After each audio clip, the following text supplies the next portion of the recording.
அஸ்ஸலாமு அலைக்கும் வரஹ்மத்துல்லாஹி வபரகாத்துஹு. ரொம்ப முக்கியமான ஒரு விஷயம் நம்ம பார்க்க இருக்கிறோங்க. முஸ்லிம்களுடைய கையெழுத்து பிரதிகள், ஹதீஸ் நூல்கள், மேனுஸ்கிரிப்ட் என்று சொல்றாங்க. இதெல்லாம் ஏன் நிறைய காஃபிர்களுடைய, குஃபார்களுடைய நாட்டுல இருக்கு அப்படின்றத பார்க்க போறோம். ஃபார் எக்ஸாம்பிள் சில கையெழுத்து பிரதிகள் ஜெர்மனியில இருக்கு. முக்கியமான இஸ்லாத்துடைய கையெழுத்து நூல்கள், பிரதிகள் இருக்கக்கூடிய இடங்கள் எது எதுன்னு பார்த்தீங்கன்னா, ஜெர்மனியில பெர்லின் ஸ்டேட் லைப்ரரி.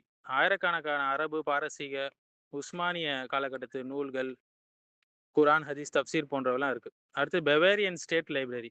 ஐரோப்பாலேயே மிகப்பெரிய தொகுப்புகள்ல ஒன்று தான் அது. யுனிவர்சிட்டி ஆஃப் டியூபிங்கன் லைப்ரரி சொல்லுவாங்க. ஸோ மிகவும் பழமையான குரான் துணுக்குகள்லாம் இங்க இருக்கு. ஸோ இங்கிலாந்துல பார்த்தீங்கன்னா, பிரிட்டிஷ் லைப்ரரி.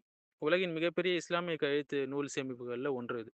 அடுத்தது பிரான்ஸ்ல பார்த்தீங்கன்னா, நேஷனல் லைப்ரரி ஆஃப் பிரான்ஸ். இங்க அரபி மற்றும் பாரசீக நூல்கள் அதிகமா இருக்கு.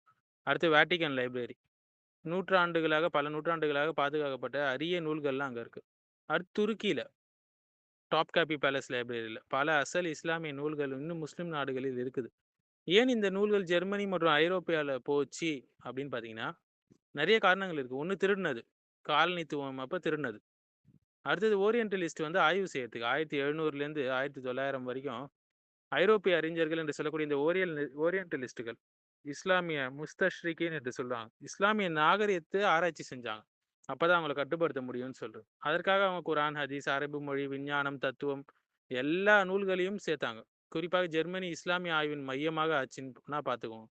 அடுத்தது காலனித்துவ காலத்துல கொலோனியலிசம் காலத்துல பிரிட்டிஷ், பிரெஞ்சு ஆட்சி காலத்துல நூல்கள் எடுத்து செல்லப்பட்டுச்சு, திருடப்பட்டுச்சு, மலிவாக வாங்கப்பட்டுச்சு, சில சமயம் கொள்ளையடிக்கப்பட்டுச்சு. ஆனால் இன்று லண்டன், பாரிஸ், பெர்லின் போன்ற இடங்கள்ல இந்த நூல்கள்லாம் இருக்கு. ஸோ பாதுகாப்பு சம்மந்தமாக சில நேரங்கள்ல இந்த நூல்கள் எடுத்து செல்லப்பட்டதால, அவங்க பாதுகாத்தும் வச்சாங்க. போர்கள்னால, அலட்சியத்தினால, அழிவுகள்னால அவங்க எடுத்துட்டு போய் பாதுகாத்து வச்சாங்க. ஸோ ஐரோப்பிய நூலகங்கள் பாதுகாத்துச்சு. அதை பட்டியலிட்டுச்சு, கேட்டலாக் போட்டுச்சு, டிஜிட்டலிசம் சிஸ்டம் பண்ணாங்க. இது ஒரு பக்கம் உண்மையாக இருந்தாலும், சில நூல்கள் அநியாயமாக எடுத்து செல்லப்பட்டுச்சு. அத பாதுகாத்தும் வச்சிருந்தாங்க. ஸோ வர்த்தகம், தனிப்பட்ட சேகரிப்பாளர்கள் பார்த்தீங்கன்னா, அதாவது பணக்காரர்கள் நிறைய நூல்கள வாங்குனாங்க. உஸ்மானிய பேரரசு அப்போ இந்தியா, மத்திய கிழக்கு. பின்னர் அவற்றை நூலகத்துக்கு வழங்கிட்டாங்க அவங்கலாம், வாங்குனவங்கலாம்.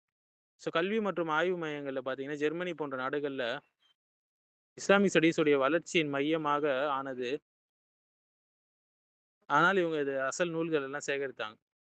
இன்னைக்கு உலகம் முழுவதும் டிஜிட்டல் மூலமாக இது கிடைக்குது. கவலையான விஷயம் என்னன்னா, காலனித்துவ காலத்துல அநியாயமாக எடுத்து செல்லப்பட்டது. இது கண்டிப்பாக திருப்பி கொடுக்கப்பட வேண்டும் இல்லையா? இல்ல, ஏனென்றால் இது அவங்களுடைய சொத்து அல்ல. ஸோ எல்லாரும் கேட்குறாங்க, நம்மளுடைய நூல்கள் ஏன் ஐரோப்பால இருக்கு என்று. அதுக்கு முன்னாடி ஒரு விஷயம், நம்மளுடைய நூல்களை நாம் காப்பாற்ற தவறி விட்டோம் என்ற ஒரு முக்கியமான விஷயம் இருக்கு. அரசியல் பலவீனங்களின் காரணமாக, இன்னும் பல காரணமாக. ஒரு பக்கம் ஓரியன்டலிசம், ஒரு பக்கம் காலனித்துவ வரலாறு, இன்னொரு பக்கம் வாங்குறது, சேகரிக்கிறது. ஸோ இதன் மூலியமாக அவங்க அவங்க வச்சிருக்கிறாங்க நம்மளுடைய இஸ்லாமிய நூல்கள.